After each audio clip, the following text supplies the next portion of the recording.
Hello, welcome to another show of Awaken Within. I'm really glad that you're here. Also to mention, it's called Awaken Within. It was Paint My Rainbow, but it's not anymore. So, now you know. Anyways, today I want to talk a little bit about the words we speak, the things we say, how our words are powerful, our thoughts are powerful, and this has been coming up for me because I've been trying to be more mindful of my thoughts and the rabbit holes that they go down. Are they feeding my life or not? So that's why I'm here discussing it with you. So, I have written down some quotes and also scripture that I found that has to do with this sort of thing. I'm going to move this down a smidge. There we go. Cool. So the reason why it's been coming up for me is because I'm a reader, and from what I've been reading the last few years on about manifesting and creating our reality and that sort of thing, I know, and I'm starting to see now how powerful my words are in my self-talk, and just where by the things that are coming up, where I stand with myself. And it's been great having this realization, because I realize that a lot of my self-talk can be pretty negative, and I tend to get really down on myself and other people at times. So it's a good reminder for me to be like, oh, I'm kind of a negative Nancy right now, so I need to do something about it. Anyways, sorry for the tangent, but I'm not sorry. Just going with it. Every word that you speak has a vibration instilled in it. And when you talk to other people or to yourself, you are creating your reality. It's like throwing a rock into a pond. The ripple effect moves forward in time, or out of time, or what time is it? Who knows? Are we alive? Is this a dream? Who knows? I don't. So, your self-talk is very important.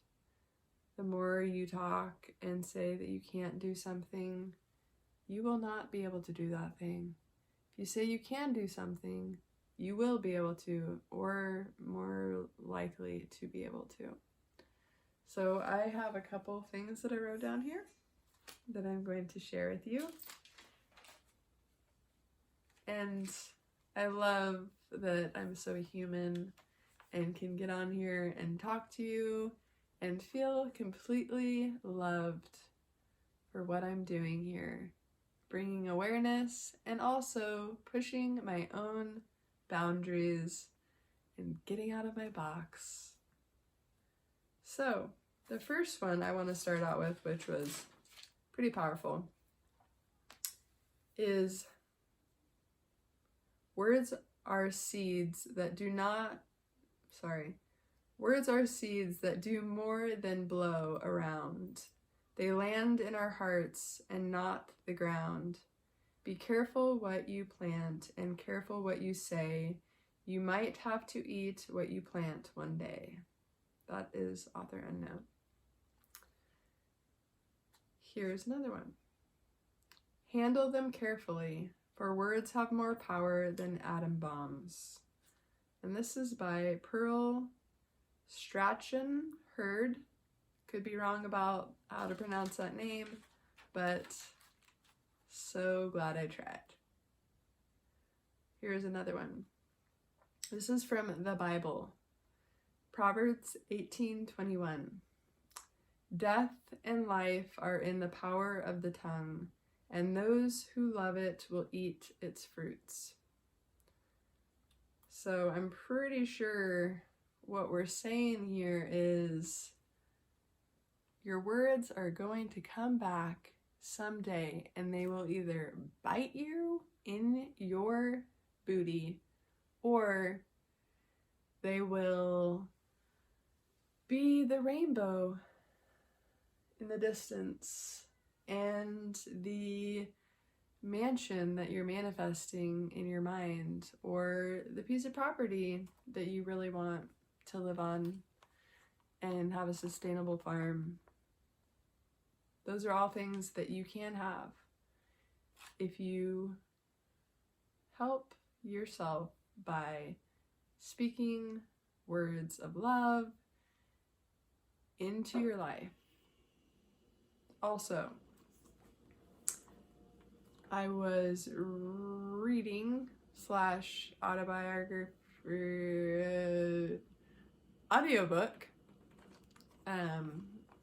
from a gentleman named Shaman Durek, and he was actually talking about this topic as well. And in that, he mentioned that, and this isn't an exact quote, but this is from him, is that even in songs that play on the radio or that you play from your phone or whatever, your music is like a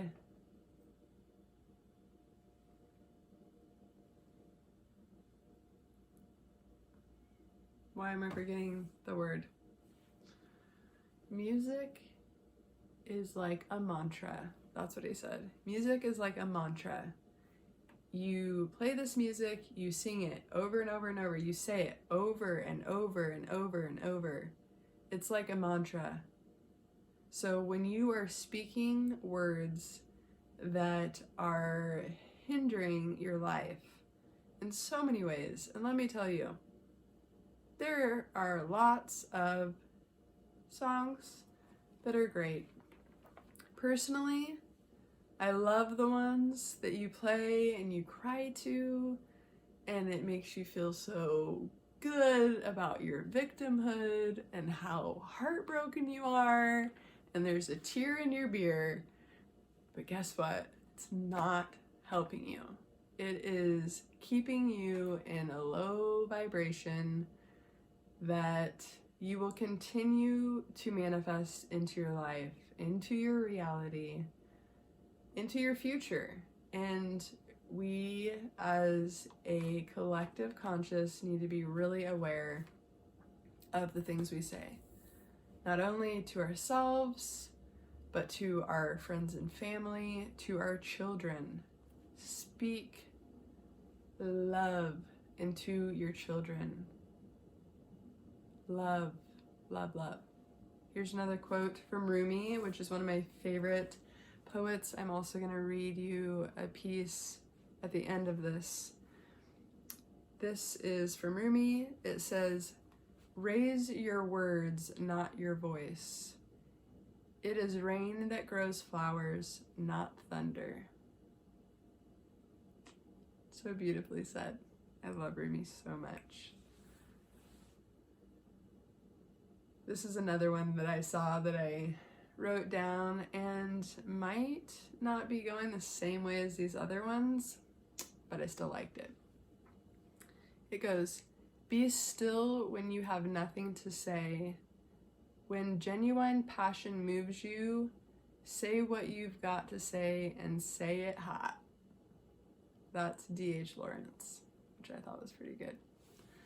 So I hope that I in some way helped you maybe helps you question your self-talk, question what you say to your friends and family, and just help you understand that your words are sowing seeds into your life. Everything that you do has, there's always a reaction to your action. And being mindful of that and understanding that we're all here on planet Earth trying to figure it out, trying to understand what we're doing in life after going through possibly a very traumatic childhood, where you weren't loved very much or hugged or have any emotional or just you don't know how to deal with your emotions. Nobody's taught how to deal with their emotions. So we're all just kind of babies trying to figure it out, and that's okay. We just need to be more loving with each other and just give someone a pat on the back. It's not always easy out there, and I think we're doing the best that we can. We're all coming from our level of consciousness, and we just need to be aware of that. Thank you for coming and being here. I'm getting used to talking in front of this, and it's like I'm talking to you already. So that's maybe why I'm getting a little flustered, because you guys are all so beautiful. So I'm gonna leave you after this poem. I just opened up randomly to the Essentials of Rumi. Highly suggest reading this if you want to open your heart. Every poem is well, first of all, Rumi can get a little hardcore, but also love notes to the divine will really, it's just amazing. So read it. So this is called The Gift of Water. Someone who doesn't know the Tigris River exists brings the caliph who lives near the river a jar of fresh water. The caliph accepts, thanks him, and gives in return a jar filled with gold coins.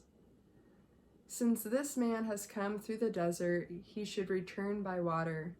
Taken out by another door, the man steps into a waiting boat and sees the wide, fresh water of the Tigris. He bows his head. What wonderful kindness that he took my gift. Every object and being in the universe is a jar overfilled with wisdom and beauty, a drop of the Tigris that cannot be contained by any skin. Every jarful spills and makes the earth more shiny, as though covered in satin. If the man had seen even a tributary of the great river, he wouldn't have brought the innocence of his gift. Those that stay and live by the Tigris grow so ecstatic that they throw rocks at the jugs, and the jugs become perfect. They shatter. The pieces dance and water. Do you see? Neither jar nor water nor stone, nothing. You knock at the door of reality, shake your thought wings, loosen your shoulders, and open. Thank you for being here. Much love and gratitude.